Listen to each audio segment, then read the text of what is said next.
Good afternoon. Our topic for this day is about special discrete probability distributions. Example of discrete random variables can be found in a variety of everyday situations and across most academic disciplines. However, there are three discrete probability distributions that serve as a model for a large number of these applications. In this chapter, we study the binomial, the Poisson, the hypergeometric probability distribution, and discuss their usefulness in different physical situations.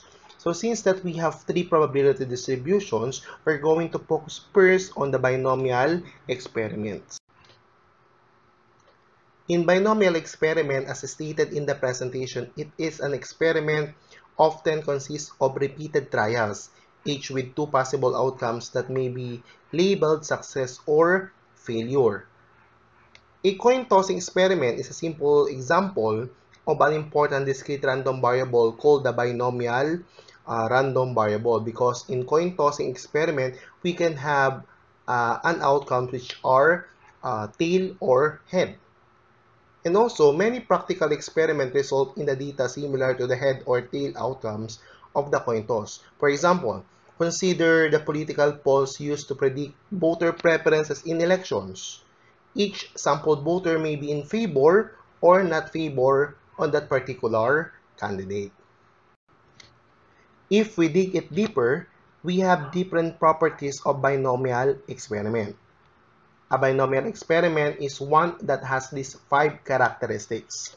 First, the experiment consists of the repetition of number identical independent trials. Number 2, each trial can result in one of the two outcomes, which are success or failure. Number 3, the probability of a success on a trial is denoted by P, and P remains unchanged from trial to trial. And the probability of a failure is Q is equal to 1 minus P. So therefore, probability of success is equal to P, and probability of failure is equal to Q equals to 1 minus P. Number 4, the trial is independent. And number 5, the random variable X of interest is the total number of success observed on the N trials. And for us to be able to solve for the probability of successes, we have here the binomial distribution formula. Let us now generalize the illustration to yield a formula for binomial experiment. That is, we wish to find a formula that gives the probability of X successes in N trials for a binomial experiment. First, consider the probability of X successes and N minus X failures in specified order. Since that the trial is independent, we can multiply all the probabilities corresponding to the different outcomes. Each success occurs with the probability P, and each failure with the probability Q. Therefore, the probability for the specified order is P raised to X multiplied by Q raised to N minus X. We must now determine the total number of sample points in the experiment that have X successes and N minus X failures. This number is equal to the number of partition of N outcomes into two groups, with X in one group and N minus X in the other, and is written in this symbol. Because these partitions are mutually exclusive, we add the probabilities of all different partitions to obtain the general formula, or simply multiply this symbol by P raised to X times Q raised to N minus X.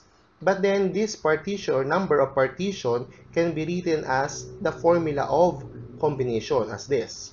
We have NCX multiplied by P raised to X multiplied by Q raised to N minus X. And also, we can rewrite that as this.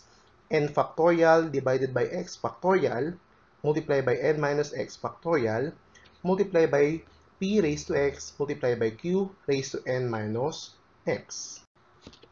Another formula that we have in this topic is the mean and standard deviation for binomial distribution. Since that the probability distribution of any binomial random variable depends only on the values assumed by the parameter n, p, and q, it would seem reasonable to assume that the mean and variance of a binomial random variable also depend on the values assumed by these parameters. Indeed, this is true. We derive general formulas that can be used to compute the mean and variance of the binomial random variable as function of n, p, and q. So we have here the formula for mean. We have mu is equal to n multiplied by p. And for variance is sigma squared is equal to n multiplied by p multiplied by q. And standard deviation formula, we have here the sigma is equal to square root of n times p times q. Since that we already know the formula that we're going to use for us to be able to get the probability of success, the mean, variance, and standard deviation, let us now proceed to the problem. So we have here example number 1. The probability that a leather glove will not crack in a smaso test is 0.75. Find the probability that exactly 2 of the next 4 gloves tested will not crack. So based on the problem, stated that the probability that the leather glove will not crack is 0.75. Therefore, the value of our probability of success is 0.75. And the probability of failure is 1 minus 0.75 is equal to 0.25. Since na meron tayong 4 na gloves na itetest, then the value of n is equal to 4 at exactly 2 out of 4 dapat daw ay hindi magkakrack. So therefore, the value of x is equal to 2. So since na alam na natin lahat ng value na gagamitin natin for us to be able to get the probability, let us substitute it in our formula. So we have here ncx multiplied by p raised to x multiplied by q raised to n minus x. We have here 4c2 multiplied by 0.75 squared multiplied by 0.25, 4 minus 2. Then we have here, we have 4 factorial over 2 factorial multiplied by 4 minus 2 factorial multiplied by 0.75 squared and 0.25 squared. Okay. Next, let us solve the combination. 4 factorial is equal to 4 times 3 times 2 factorial divided by 2 factorial multiplied by 2 times 1 multiplied by 0.75 squared multiplied by 0.25 squared. Since that there is a common value in our numerator and denominator, let us cancel it out. We have cancel 2 factorial at the numerator and cancel 2 factorial at the denominator. So matitira na lamang is 4 times 3 sa numerator at 2 times 1 na lang sa denominator. So it will become 12 over 2 multiplied by 0.75 squared, which is equivalent to 0.5625, and 0.25 squared is equal to 0.0625. Therefore, the probability that we have in this problem is 0.2109 or 21.09%. So, ibig sabihin, ang probability na makakakuha tayo ng exactly 2 out of 4 gloves na hindi magkakrack is 21.09%. Okay, let us proceed to the next example. We have here example number 2. Find the probability that in tossing a fair coin 3 times, there will appear letter A, no head, B, 3 heads, C, 2 heads and 1 tail, letter D, 2 tails and 1 head, and letter E, 3 tails. So according to the problem, we're going to toss a coin. Ngayon, di pa nagtotoss tayo ng coin, dalawa lang naman yung possible result, that is head or tail. So mean to say, if we're going to get the probability of success and the probability of failure is pareho lang sila ng value. Kasi 50% ang mag-a-appear is head at 50% ang mag-a-appear naman ay tail. Kaya ang ating letter P or ang ating probability of success is 0.50. Okay? And letter Q, that is 1 minus 0.50 is 0.50 also. Ulitin ko. Kaya 0.50 ang ating probability of success and Q is also 0.50 kasi dalawa lang naman yung face ng coin. Kaya kapag tayo nag-toss ng coin, ang possible lang na mag-appear dyan is either tail or head. So, ibig sabihin, yung 100% divided by 2, we have 50%. Now, sabi sa problem, 3 times daw natin siyang itotos. Kaya ang value ng ating n is 3. At ang hinihingi sa letter A is no head. Ibig sabihin, kapag tinos daw natin yung coin ng 3 beses, kailangan daw ang mag-a-appear lagi is tail. Kaya ang value ng ating x is 0. Kasi ang pinag-uusapan natin dito is yung number of heads. Okay? So, since na alam na natin yung given, let us apply this in our formula. Okay? So, we have 3C0 multiply by 0.50 raised to 0 multiply by 0.50 raised to 3 minus 0. Okay? So, 3C0 can be written as 3 factorial divided by 0 factorial multiply by 3 minus 0 factorial. Multiply by 0.50 raised to 0 and 0.50 raised to 3. Now, let us expand the combination. Okay? So, it will become 3 factorial divided by 0 factorial is equivalent to 1. And then 3 minus 0 is equal to 3 factorial. So, since na meron namang magkatulad na value sa numerator and denominator, hindi ko na in-expand yung 3 factorial. Pwede natin siyang i-cancel out. Cancel 3 factorial at the numerator at cancel yung 3 factorial sa denominator. And then, multiply pa rin natin siya sa 0.50 raised to 0, multiply by 0.50 raised to 3. Now, next solution, we have here 1 divided by 1 is equal to 1. And 0.50 raised to 0 is also equal to 1 because any number with 0 exponent is always equal to 1. And then 0.50 raised to 3 is equal to 0.125. So that is 1 times 1 times 0.125 is equal to 0.125 or 12.50%. So, ibig sabihin, the probability of success na ang lalabas sa 3 beses na pagtutos ng coin na without head is 12.50%. Okay, let us proceed to the next part. Same problem, but then we're going to solve for letter B.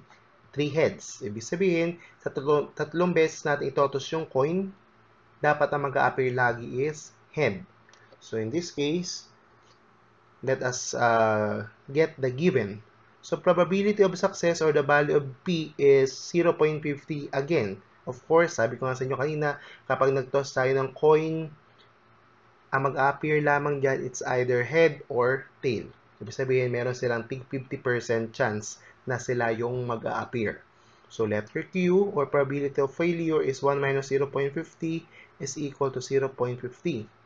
So, value of N is 3. Kasi sabi nga, 3 beses daw nating itotos yung coin. Okay? So, out of 3 tosses, ang hinihingi daw natin is 3 heads. Ibig sabihin, the value of X is equal to 3. Now, since na alam na natin yung given, let us apply this in our formula. We have here the probability of 3 heads is equal to 3C3 multiplied by 0.50 raised to 3 multiplied by 0.50 3 minus 3. Okay? We are going to solve the combination by this solution. We have 3 factorial divided by 3 factorial multiplied by 3 minus 3 factorial multiplied by 0.50 cube multiplied by 0.50 raised to 0. Okay? So, we have 3 factorial divided by 3 factorial. So, 3 minus 3 is equal to 0 factorial multiplied by 0.50 cube multiplied by 0.50 raised to 0. So, since na merong common value sa numerator at sa denominator, let us cancel it out. So, cancel 3 factorial at the numerator and cancel 3 factorial at the denominator. So, ibig sabihin na matitira na lamang sa numerator is 1 at sa denominator ang matitira is 0 factorial which is equivalent also sa 1.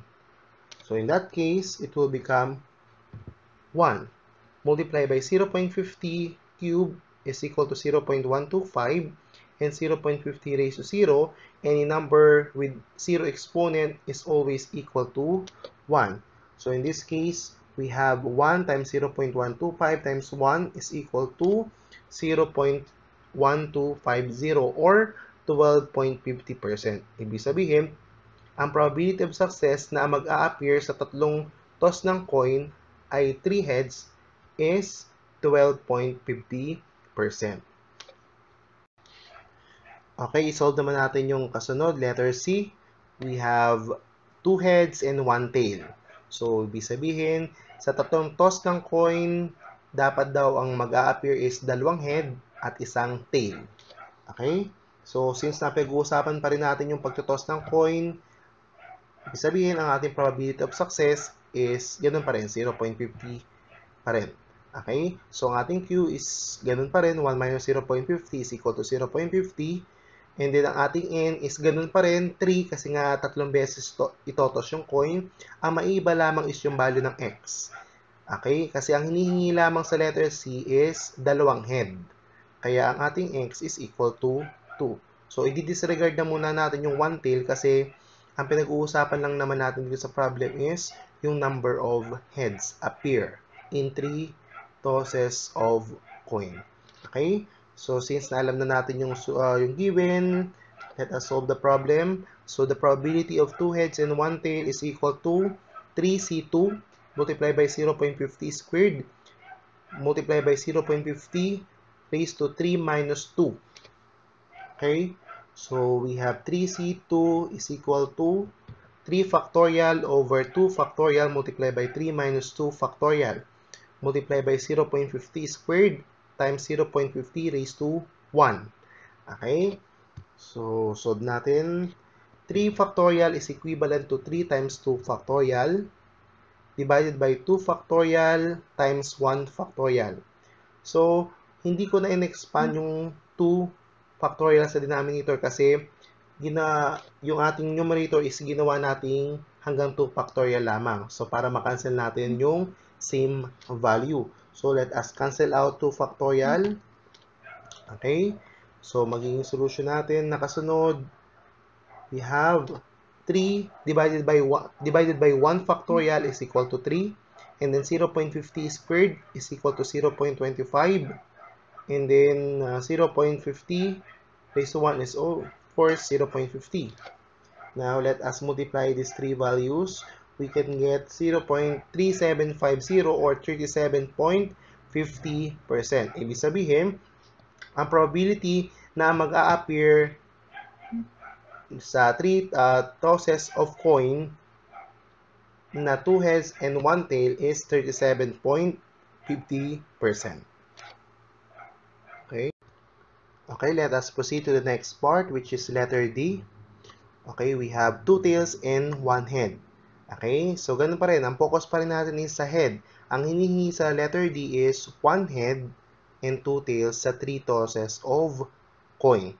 Now, same problem, therefore we have the same value of probability of success, which is 0.50. Q is 1.0.50 is equal to 0.50 also. And then N is 3 kasi nga 3 times siyang itotos. So, ang hinihingi sa letter D daw is 1 head, therefore the value of X is equal to 1. Okay? So, ibig sabihin, 1 out of 3 ang mag-a-appear ay head. Okay? Let us substitute the given to our formula. We have 3C1 multiplied by 0.50 raised to 1 times 0.50 raised to 3 minus 1. Okay? We have 3C1 is equal to 3 factorial divided by 1 factorial times 3 minus 1 factorial multiplied by 0.50 raised to 1 times 0.50 raised to 2. Okay? So, let us expand 3 factorial sa numerator. It will become 3 times 2 factorial.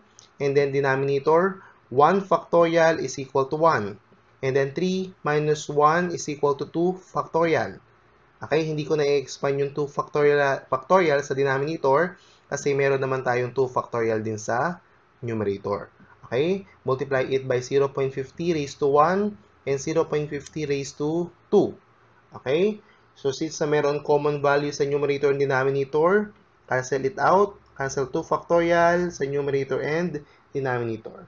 So, matitira na lamang is 3 divided by 1 or equal to 3.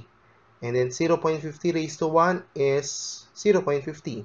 0.50 raised to 2 is equal to 0.25. So we have 3 times 0.50 times 0.25 is equal to 0.3750 or 37.50%. So meaning to say, sa tatlong beses nating pagtutos ng coin na mag-appear ay isang head at two tails, meron tayong 37.50%.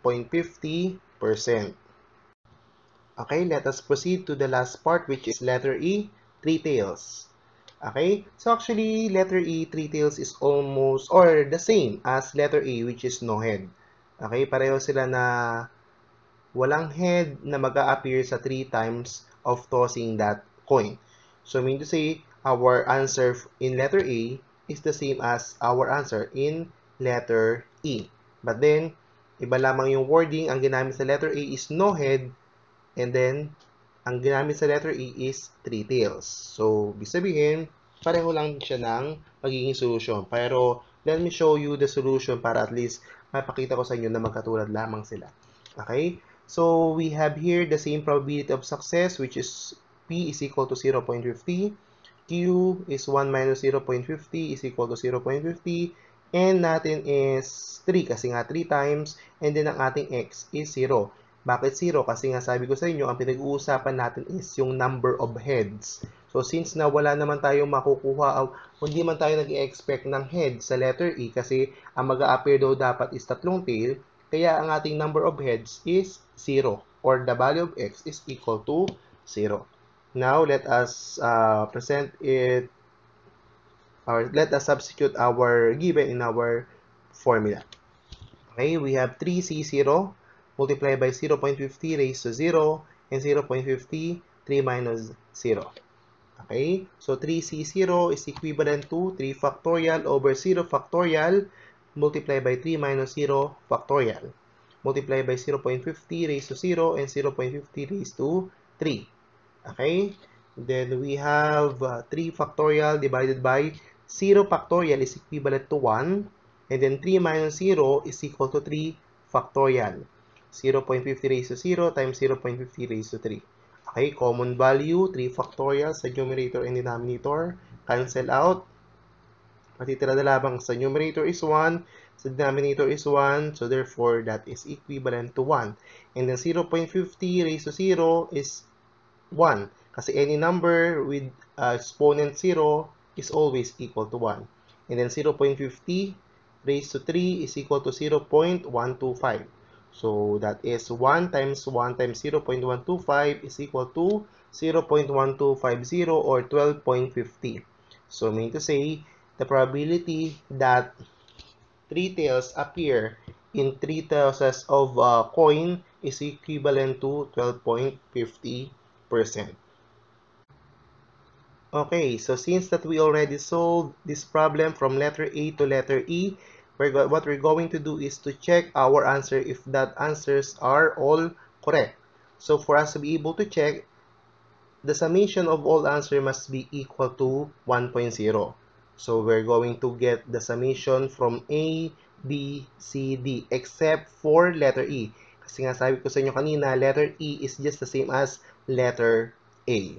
Okay? So that is just simple solution. We're going to add our answers from A to letter D. So as a summary, we have here letter A, our answer is 0.1250. Letter B, 0.3750. Letter C, 0.3750. And letter D is 0.1250. What we're going to do is just simply add these four values. We have A plus B plus C plus D with a given value. So our answer is equal to 1.0. So since that our answer is 1.0, therefore our answers are all correct. Okay? Okay, let us proceed to our next example. We have here example 3. A factory find that on average, 10% of the bulb produced by a given machine will be defective for a certain specified requirements. If 8 bulbs are selected at random from the day's production of this machine, find the probability A, that exactly 2 will be defective, B, that 2 or more will be defective, and C, that more than 5 will be defective. In this problem, baka kayo malito kasi ang magiging probability of success natin dito is defective kasi yun yung pinag-uusapan sa problem. At ang magiging probability of failure is yung non-defective. So, medyo magkabaliktad. Baka isipin nyo mali yung problem. So, ang pinag-uusapan natin or pinakang main topic natin dito is yung number of defectives. Kaya, ang magiging probability of success natin sa ating given, P is equal to 0.10 and Q is 1 minus 0.10 is equal to 0.90. Hindi po baliktad yung given. Nagkataon lamang na ang problem nito is ang pinag-uusapan natin is yung number of defective. Okay? Kaya magiging probability of success natin is 0.10 at ang probability of failure natin is non-defective which is 0.90. Now, based on the given, ang value ng ating n is equal to 8 kasi sabi sa problem, 8 bulbs daw are selected at random. Okay? And then, ang ating value ng x is 2 kasi sabi sa letter A, exactly 2 will be defective. Okay, so since naalam na natin yung mga given, let us substitute it in our formula. Now, we have here the probability of 2 defective bulbs. We have here 8C2 multiplied by 0.10 raised to 2 multiplied by 0.90 raised to 8 minus 2. Okay, let us continue our solution. So, combination, we're going to rewrite that in this solution. We have 8 factorial divided by 2 factorial multiplied by 8 minus 2 factorial multiplied by 0.10 squared multiplied by 0.90 raised to 6. Okay, so next solution, let us expand 8 factorial into 8 times 7 times 6 factorial divided by 2 factorial is equivalent to 2 times 1 and then 8 minus 2 is equal to 6 factorial. Multiplied by 0.10 squared multiplied by 0.90 raised to 6. So since na sa ating numerator at denominator is merong common values, so pwede natin siyang i-cancel. Cancel out 6 factorial at the numerator and 6 factorial sa denominator. So we need to say, ang matitira na lamang sa numerator is 8 times 7 at sa denominator is 2 times 1. So we have here 56 over 2. And then 0.10 squared is 0.010 multiplied by 0.90 raised to 6 is 0.5314. Okay, let us multiply these three values. We have 0.1488 or 14.88%. Ibig sabihin, out of 8 na exactly 2 ay magiging defective, meron siyang probability of success na 14.88%. Okay, let us proceed to letter B. Same problem. We have letter B that 2 or more will be defective.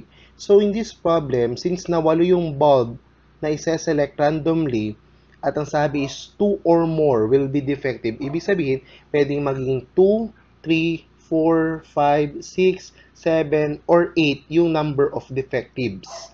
Okay? So ibig sabihin, napakarami nating magiging computation kung iisa-isahin natin yon. Pero, meron tayong pwedeng gawin para mas mapaikli natin yung solution. So, since na pwede daw ang 2 or more or 2 hanggang 8 defectives, ang kunin na lang natin diyan is yung hindi kasama sa 8. So, ibig sabihin, yung probability ng 0 defective at probability ng 1 defective. Isusubtract na lang natin siya dito sa 1. So, ibig sabihin, 100% or 1 minus probability of 0 defective minus probability of 1 defective. Para mas maikli yung solution. Kasi ganun lang din naman ang mangyayari. Kung isosolve natin yung probability of 2, probability of 3 hanggang probability of 8, i-add lang din naman natin sila sa isa't isa para makuha natin yung probability of 2 or more. Eh, mas mahaba yung solution. Kaya ang gagawin na lang natin, alin ba yung probability na hindi kasama sa 2 or more? So that is the probability of 0 defective and the probability of 1 defective. Ima-minus na lang natin siya do sa 1 or sa 100%. Okay? Okay, let us start solving this problem. Let us focus first in the probability of 0 defective. So we have here the given. So same lamang naman nung letter E natin kanina, probability of success natin is 0.10 kasi nga ang pinag-uusapan natin ay yung defective. So since na 10% daw of the bulb produced by a given machine will be defective, so ang probability of success natin is 0.10. And then Q or probability of failure is 1 minus 0.10 is equal to 0.90. Okay? N natin is 8 kasi nga 8 bulbs. Ang ating X is equal to 0 kasi ang magiging focus nga natin dito is yung probability of 0 defective and the probability of 1 defective. So for now, 0 defective muna ang ating isosolve. Let us substitute a given in our formula. So probability of 2 or more defective, let us focus on probability of 0 defective. So our solution here is 8C0 kasi nga 8 yung bulbs at 0 defective ang ating hahanapin.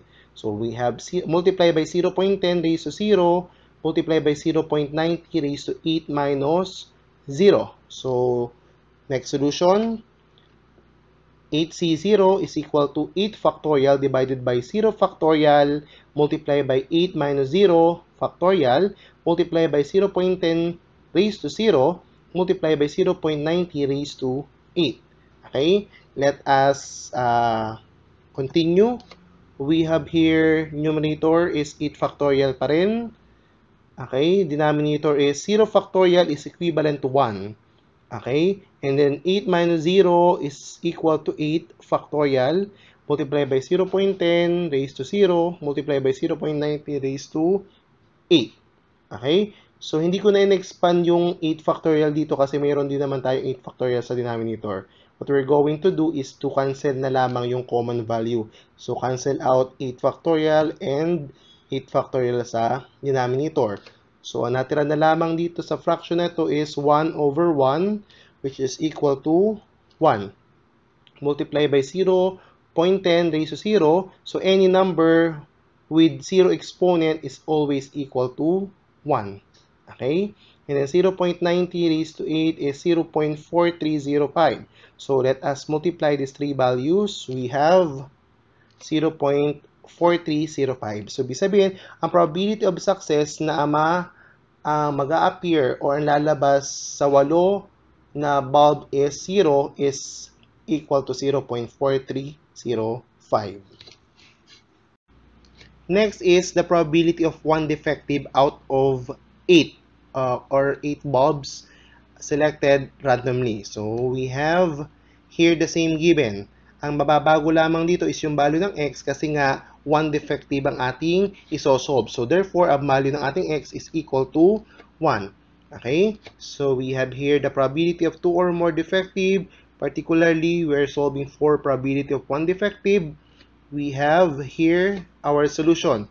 So we have 8C1 kasi nga 8 bulbs at ang kailangan nating defective is 1 kaya siya naging 8C1 multiply by 0.10 raised to 1 multiply by 0.90 raised to 8 minus 1. Okay? Next solution, we have 8 factorial divided by 1 factorial multiply by 8 minus 1 factorial multiply by 0.10 raised to 1 multiply by 0.90 raised to 7. Okay? Let us continue our solution. We have 8 factorial is equivalent to 8 times 7 factorial. And then 1 factorial is equivalent to 1. And then 8 minus 1 is equal to 7 factorial. And then multiply it by 0.10 raised to 1. Multiply by 0.90 raised to 7. Okay? So in our solution, merong common value which is 7 factorial at 7 factorial sa numerator and denominator. So cancel natin yung common value. Cancel 7 factorial and 7 factorial in the denominator. Okay, next solution, we have 8 divided by 1, we have 8. Okay? And then 0.10 raised to 1 is 0.10. And then 0.90 raised to 7 is 0.4783. So let us multiply these three values. Okay, we have 0.3826. Ibig sabihin, ang probability na isa ang magiging defective out of 8 bulbs is 0.3826 or 38.26%. Okay? Since na-solve na natin yung probability of 0 defective at probability of 1 defective, ang gagawin naman natin ngayon is isusubtract natin siya sa 1.0 or sa 100%. Okay, since ang ginamit naman natin is in decimal point, kaya sa 1.0 natin siya isusubtract. Okay, pero kung gagamitin natin is in terms of percent, kailangan natin siya i-minus sa 100. Okay, so we have here our solution. We have probability of 2 or more defective is equal to 1 minus probability of 0 defective minus probability of 1 defective. So, ibig sabihin, kapag na-minus na natin yung 0 defective at 1 defective sa 1.0, ang matitira na lamang dyan is yung probability of 2, 3, 4, 5, 6, 7, 8 defectives. Okay. Now, as our continuation, we have here 1 minus 0.4305 and minus 0.3826. So, yan yung sagot natin kanina sa ating probability of 0 defective at probability of 1 defective. So, ang ating solution or ating sagot is 0.1869 or 18.69%. Ibig sabihin, ang probability of success of having 2 or more defectives is 18.69%. Okay, let us continue our solution. Let us move on to letter C. So, same problem, but then the focus of letter C is more than 5 will be defective. So, the word is more than 5 will be defective. Ibig sabihin, ang hinahanap natin dyan is yung probability of 6 defectives, probability of 7 defectives, and probability of 8 defectives. So, mangyayari sa ating pinakang equation is like this. So, probability of more than 5 defectives is equal to probability of 6 defectives plus probability of 7 defectives plus probability of 8 defectives. So, in this solution, since na tatlo lang naman yung ating hahanapin out of 8, hindi na natin gagayahin yung solution na ginawa natin sa letter B kanina. Okay? So, ang gagawin natin ngayon is isosolve natin isa-isa yung ating tatlong hinahanap, which is 6, 7, and 8 defectives. And let us start on probability of 6 defectives. Okay, so since na pareho lang naman yung problem, ang nagkaiba lamang is yung requirements na hinahanap sa problem, which is letter C, meron tayong same given. Okay, so probability of success is 0.10 pa rin. Probability of failure is 0.90, and then n natin is equal to 8 kasi nga 8 bulbs. Since na ang sosolve natin is probability of 6 defectives, ang ating value ng x is equal to 6. Okay, let us substitute that given in our formula. We have 8c6 multiplied by 0.10 raised to 6 multiplied by 0.90 raised to 8 minus 6. Okay, so we have 8c6 is equal to 8 factorial divided by 6 factorial multiplied by 8 minus 6 factorial multiplied by 0.10 raised to 6 and 0.90 squared. Okay, so let us expand our 8 factorial. It will become 8 times 7 times 6 factorial at ang denominator is 6 factorial, copy as is. And then 8 minus 6 is equal to 2 factorial. And 2 factorial is equal to 2 times 1. Okay, so multiply by 0.10 raised to 6 multiply by 0.90 squared. Okay, so in this part, since na meron tayong common value which is 6 factorial, pwede natin siyang i-cancel.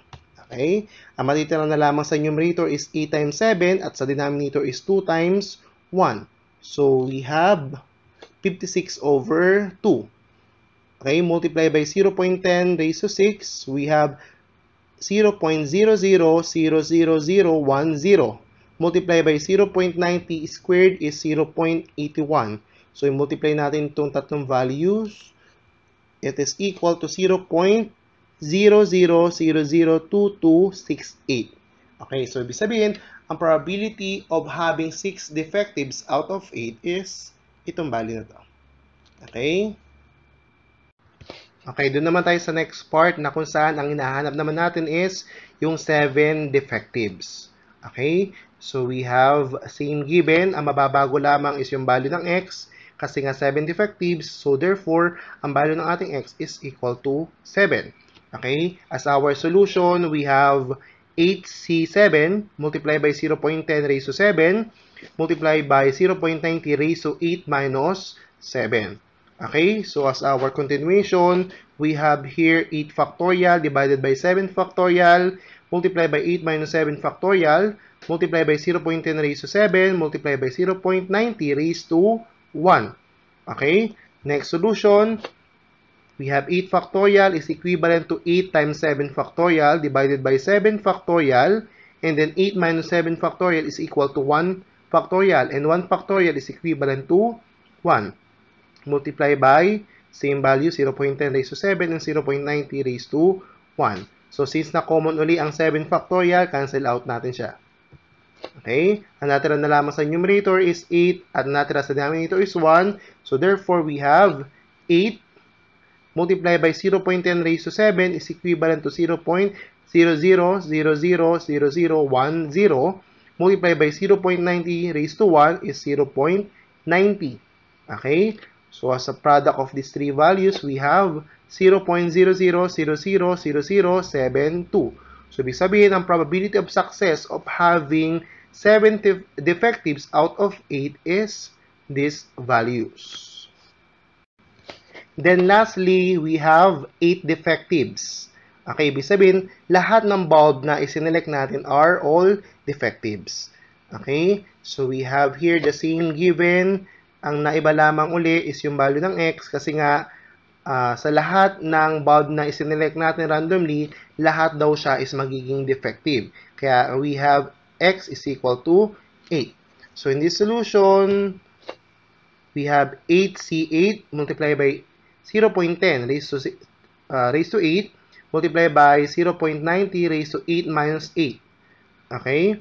So in this case, we have here 8 factorial divided by 8 factorial multiplied by 8 minus 8 factorial multiplied by 0.10 raised to 8 and then 0.90 raised to 0.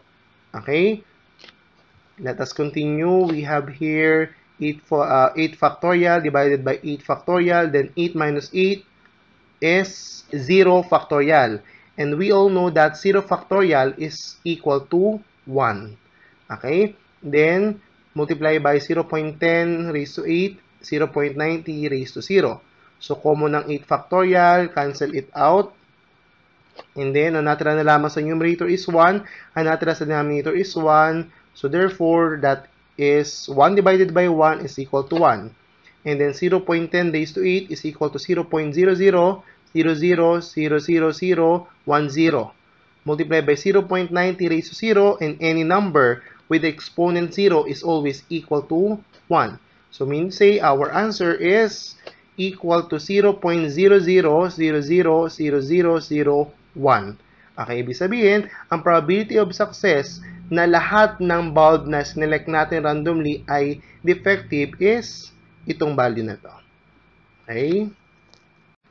Since na nakuha na natin yung probability of success of having 6 defectives, 7 defectives, and 8 defective bulbs, what we're going to do is to get the value of this letter C, which is the probability of more than 5 will be defective. So, gagawin natin siya by adding the value that we get from 6, 7, and 8 defectives. So, that is just simply like this. Okay, probability of more than 5 defectives is equal to probability of 6 defectives plus probability of 7 defectives plus probability of 8 defectives. So that is equivalent to 0.00002268 plus 0.00000072 plus 0.00000001 is equivalent to 0.00 0.02341. Ibig sabihin, ang probability of success of having more than 5 will be defective out of 8 is these values. Okay? Now, let us continue our discussion by proceeding in this next slide. We have exercises 8.1, which is about binomial experiment, will be your assignment. Okay? So, you're going to answer that on the detached page or the page of your book kung saan nakalagay dun yung mga question. Okay? And you are going to submit that through LMS again sa bibigay ko sa inyong Dropbox. Okay? So for now, that is the end of our presentation. Please study this topic for you to understand our next topic. Okay? Thank you.